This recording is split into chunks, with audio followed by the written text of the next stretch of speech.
भौतिक विभाजन की। इसे हम चाहे भौतिक विभाजन कहें और चाहे क्या कहें, प्राकृतिक विभाजन कहें। वो नोट कर लेना एनसीईआरटी में कि इसे प्राकृतिक विभाजन भी कहा जाता है और इसे जो है क्या कहते हैं बेटा, भौतिक विभाजन कहते हैं। याद रहेगा बेटा। चलिए पहले हम कुछ चीजें बता देते हैं और तब इसके बाद हम जो यहाँ पर मैप के माध्यम से आपको हम समझाएंगे। ध्यान देना सब लोग। पहले हम आपके यहाँ हिमालय के बारे में बता देते हैं। हिमालय के बारे में पढ़ना, पहले उसके बारे में बता देते हैं, तो हमें पढ़ने में क्या हो जाएगी, आसानी हो जाएगी। ध्यान देना बेटा। उत्तर में अगर हम जाए तो यह नॉर्थ है और ये क्या है बेटा, साउथ। तो भारत अगर ये जम्मू कश्मीर का हम मैप बना देते हैं ऐसे, तो हिमालय कितने भागों में बटा हुआ है पहले इसके बारे में हमें थोड़ा जान लेना है। तो सबसे पहले अगर ये नॉर्थ है तो ये क्या है बेटा, साउथ। सबसे नॉर्थ में जो हिमालय है उसे बोलते हैं ट्रांस हिमालय। क्या बोलते हैं बेटा, ट्रांस हिमालय। ट्रांस हिमालय के बाद दूसरा जो हिमालय है उसको बोलते हैं ग्रेट हिमालय। कौन हिमालय बेटा, ग्रेट। ग्रेट के बाद कौन सा हिमालय है, लघु हिमालय। कौन बेटा, लघु हिमालय। और सबसे लास्ट में कौन है, शिवालिक। तो मुझे एक बात बताना कि इसमें सबसे दक्षिण की ओर कौन सा है, सबसे उत्तर कौन है, ट्रांस है। और क्रम से चलें तो सबसे पहले ट्रांस, ग्रेट, लघु और शिवालिक। याद रहेगा। ये सारे जो हिमालय बने हैं, ये हिमालय की उत्पत्ति हुई है वलित पर्वत से हुई है, जैसे फोल्ड माउंटेन जिसे कहते हैं। मैंने बताया था ये न्यू फोल्ड माउंटेन है। क्या बेटा, न्यू फोल्ड माउंटेन है। और इसी किसकी उत्पत्ति हुई है, हिमालय की उत्पत्ति हुई है। दूसरा, इसको हम एक मैप से दूसरे अगर माध्यम समझे और इसको हम नॉर्थ मान ले, इसको साउथ मान ले, तो सबसे पहले कौन सा हिमालय आएगा, ट्रांस हिमालय। ट्रांस के बाद कौन आएगा, ग्रेट। ग्रेट के बाद कौन आएगा, लघु। और लघु के बाद कौन आएगा, शिवालिक। और शिवालिक के बाद ही गंगा के मैदान की शुरुआत हो जाएगी। याद रहेगा। तो सबसे पहला कौन सा बेटा, ट्रांस, ग्रेट, लघु और कौन सा, शिवालिक। ये चार हिमालय हैं। इन्हीं चार हिमालय को मिलाकर के एक शब्द में बोलते हैं हिमालय। क्या बोलते हैं बेटा, हिमालय। तो हिमालय के चार रेंज हैं, इन्हीं के बारे में हमें डिटेल में यहां पर पढ़ना है। तो यहां लिखा है,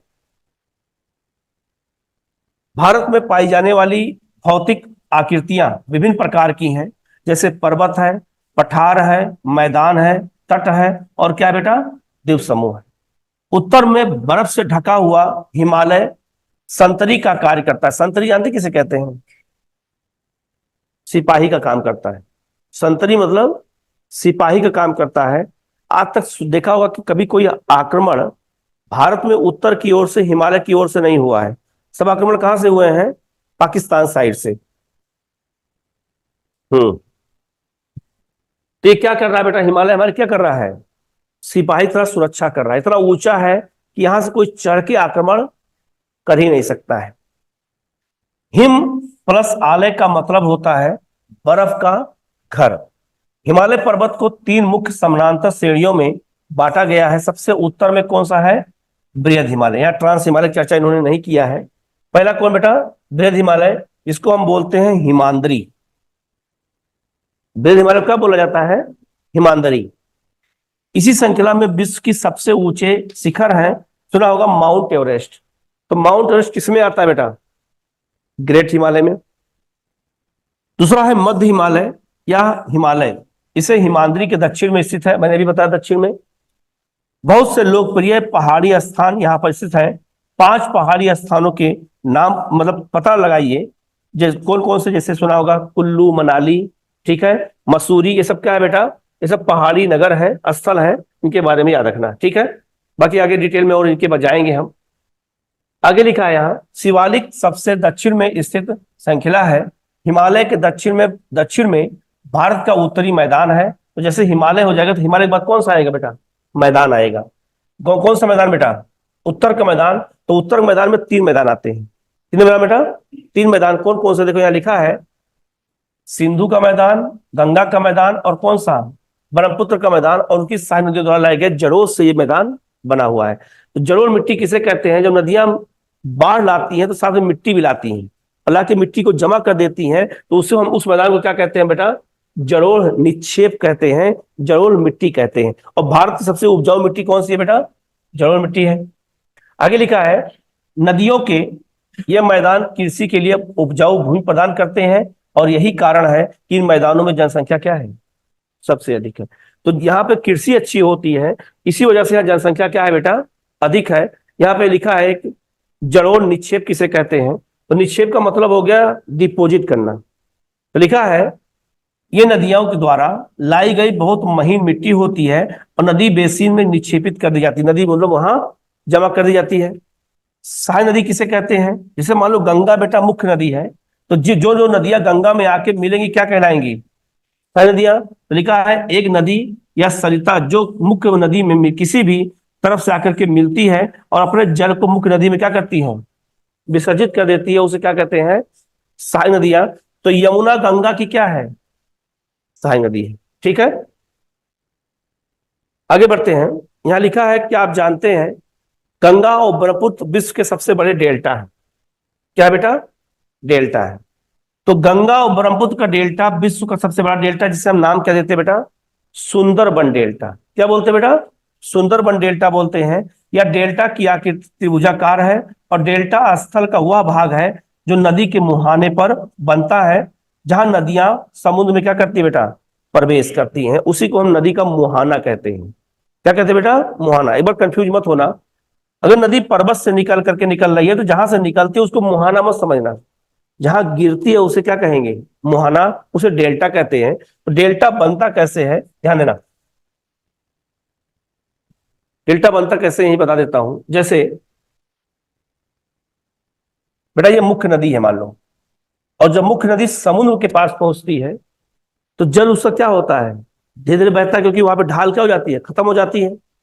तो नदी कई सरिताओं में क्या होती है बेटा, बहती है, ऐसे।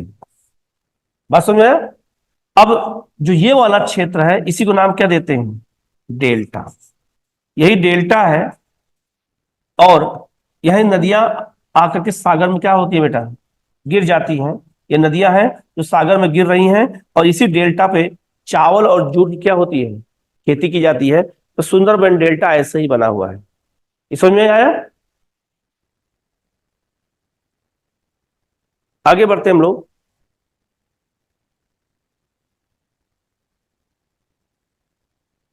लिखा है भारत के पश्चिमी भाग में क्या है बेटा, भारतीय महामरुस्थल स्थित है। या सूक्ष्म है, सूक्ष्म मतलब जब हवाओं में नमी की मात्रा कम हो जाती क्या कहेंगे, सूक्ष्म होना। ठीक है, गर्म भी है और क्या है, रेतीला है, वहां रेत के टीले हैं। यह वनस्पति की मात्रा क्या है बेटा, बहुत कम। वनस्पति ज्यादा कहाँ हो सकती है, जहां पानी की सुविधा हो। तो यहाँ पानी सुविधा है ही नहीं, इसका मतलब वनस्पतियां क्या होंगी बेटा, छोटी होंगी। उत्तरी मैदानों में, उत्तरी मैदानों के दक्षिण में प्रायद्वीपीय पठार स्थित है। तो आपका यह क्या बेटा, प्रायद्वीपीय पठार है। इसकी आकृति कैसी है बेटा, त्रिभुजाकार। क्वेश्चन आया हुआ था कि जो प्रायद्वीपीय पठार है उसकी आकृति कैसी है, तो क्या बताओगे, त्रिभुजाकार है। इसका धरातल काफी ऊंचा नीचा है और इस क्षेत्र में बहुत सी पहाड़ियां पाई जाती हैं और घाटियां पाई जाती है, सुना होगा पश्चिमी घाट। ठीक है, इसके उत्तर पश्चिमी में अरावली श्रृंखला है। तो यहाँ पे कौन श्रृंखला है बेटा, अरावली है। कहां पर, राजस्थान में, जो विश्व की सबसे पुरानी श्रृंखला है। सतपुड़ा, बिंद और सतपुड़ा भी महत्वपूर्ण श्रृंखलाएं हैं। तो यहाँ पर बिंद है और यहाँ कौन है बेटा, सतपुड़ा है। इस श्रृंखला से होकर के नर्मदा और तापी नदियां बहती हैं। तो यहाँ नर्मदा नदी बहती है और यहाँ कौन बहती है, तापी नदी। ये पश्चिम की तरफ बहते हुए कहाँ गिरती हैं, अरब सागर में। तो नर्मदा और तापी पानी जल जल कहाँ गिरता है बेटा, अरब सागर में। इस पठार के पश्चिम और पश्चिम में पश्चिमी घाट या सह्याद्री और पूर्व में कौन सा घाट है बेटा, पूर्वी घाट। यहाँ कौन सा घाट है, पश्चिमी घाट, और ये कौन सा घाट है, पूर्वी घाट। तो पश्चिमी पूर्वी घाट है क्या, पहाड़ी है। क्या बेटा, पहाड़ी है। आगे लिखा है जो है इस पठार के पश्चिम में पश्चिमी घाट या सह्याद्री है और पूर्व में कौन है बेटा, पूर्वी घाट है। पश्चिमी घाट का विस्तार एक समान रूप से है, मतलब जैसे अगर ये पश्चिमी घाट है तो पश्चिमी घाट एक लगातार है, इसमें कोई गैप नहीं है, तो उसी लिखा है एक समान रूप है। जबकि पूर्वी घाट बीच बीच में क्या है बेटा, टूटा हुआ है, ऐसे है। तो क्यों टूटा है बेटा, क्या नदी बहती है ना, तो नदियां क्या करेंगी, इस मार्ग को क्या करेंगे, यहाँ पहाड़ों को तोड़ देंगी। तो याद रखना जो पश्चिमी घाट है वो लगातार पहाड़ी है, जबकि पूर्वी घाट में क्या है, वो टुकड़ों में बटा हुआ है। इन पठारों में क्या क्या पाया जाता है बेटा, खनिज, जैसे कोयला, और क्या पाया जाता है, लोहा। पश्चिमी घाट के पश्चिम में और पूर्वी घाट के पूर्व में तटीय मैदान है। पश्चिम के तटीय मैदान काफी सकरा है और पूर्वी तटीय मैदान काफी चौड़ा है। जैसे क्वेश्चन में अगर आपसे पूछा जाए, ध्यान सुनना, क्वेश्चन ये पूछा जाए, जैसे यहाँ जो लिखा है उसी चीज को समझा रहा हूं मैं, पेज नंबर खोला 12-13 पे।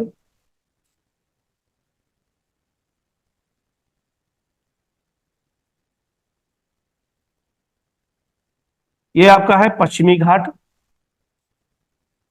और ये आपका है पूर्वी घाट।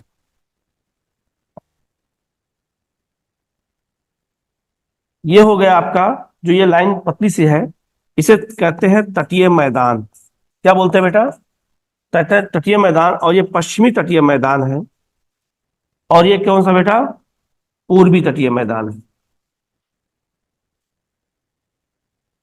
कौन सा मैदान बेटा, पूर्वी तटीय मैदान। क्वेश्चन पूछा है, इस यहाँ पे लिखा क्या है कि पश्चिमी घाट के पश्चिम में, पश्चिमी घाट के पश्चिम में तथा पूर्वी घाट के पूरब में तटीय मैदान है। पश्चिमी तटीय मैदान काफी सकरा है। देखो पश्चिमी तटीय मैदान पतला है कि नहीं है, जबकि पूर्वी तटीय मैदान क्या है, चौड़ा है। ये चौड़ा क्यों है और ये पतला क्यों है, को बताएगा। क्योंकि बेटा इधर नदियां बहती हैं, जब नदी बहेगी तो डेल्टा बनाएगी ना, और जब डेल्टा बनाएगी तो मैदान क्या हो जाएंगे, चौड़े। वह लिख लो ऐसे बना करके, ये नदियां यहाँ डेल्टा बनाती हैं इसीलिए मैदान चौड़ा हो गया है।